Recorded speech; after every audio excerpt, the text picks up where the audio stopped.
That's French.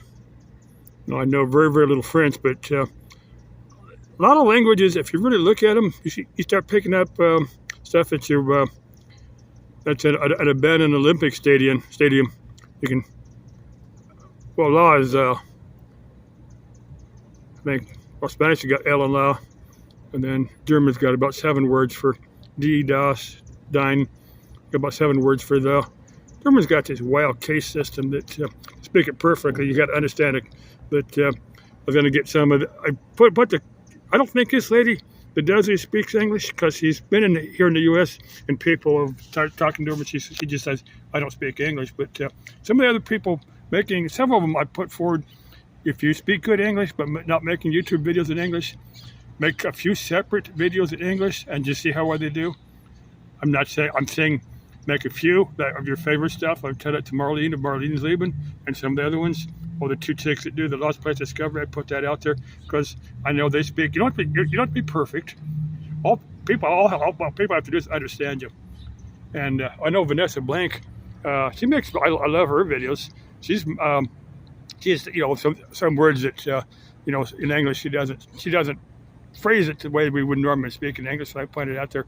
I'm not doing that to be mean or criticize you. I'm just saying, if you want somebody to to tell you how to speak a language, your viewers will certainly do that. But it's definitely I'm definitely not being mean. But so the last one I think was a Fledermaus. Fledermaus in English they call that a bat.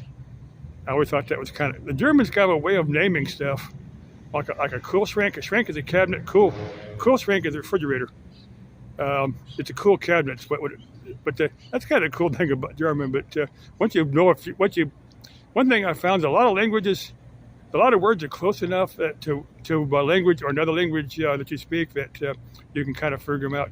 Another thing I found interesting was that bibliothèque doesn't mean anything in English, but biblioteca is a library in Spanish, and bibliothèque is library in French and German.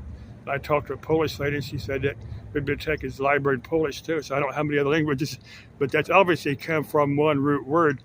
And it just has not changed much as it's been kicked down the millennia from language to language. Languages are kind of an interesting thing in and of themselves. And there is believed to be one original root language that all other languages came from. I can't say that proto language or something. There's a name for it. The people that study languages have named it, because I remember watching a TV show on it once that I think it was actually Nova from about 30 years ago, but they tried to trace back the origin of every single language. You go back to the caveman days, what caveman might have been speaking, and cave people were kind of an isolated little groups, so hard to imagine if they had one common language. If they were small little groups, they probably developed different languages for whatever their community was. I don't know where I'm going with this. Look at Estrella down there. Always got to talk about Fili from Germany's video on nuclear bases, American nuclear bases in Germany. I say we keep them now because who knows what Putin might do. But we had a Titan. It's not there now, but there was a Titan missile base around Tucson. They had a bunch of these Titan II missiles. What a few people have done, they took the missiles out, they took some of the equipment out, and they sold it off, and people will, make underground homes out of those things, which is kind of interesting. You can find YouTube videos on people, how people have decked them out to live underground. And the hot desert, that's kind of the place to be in the summertime.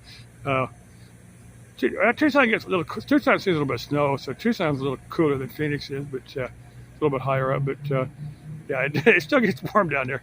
But anyway, I don't know where I'm going with this. I'd say we keep the bases there now because watching a video on, somebody obviously believes that the Ukraine war is lost. What do you think? You think? I don't think we can afford to let Putin get his way.